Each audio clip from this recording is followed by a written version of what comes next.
Welcome to the 38th lesson of SmartKnitter, Knit Specification Level 2. In this lesson, the main focus is on several methods of creating pockets. Start by entering the pocket's density. Begin by selecting the total number of pockets, and then choose the style for each pocket.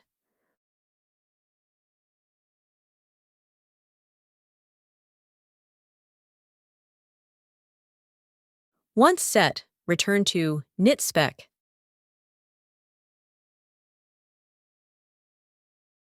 Right-click on the relevant panel, then select Add Pocket Position.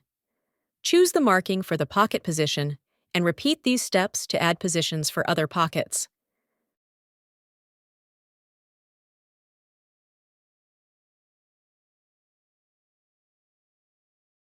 The added pocket positions are initially set as Pocket Style 1.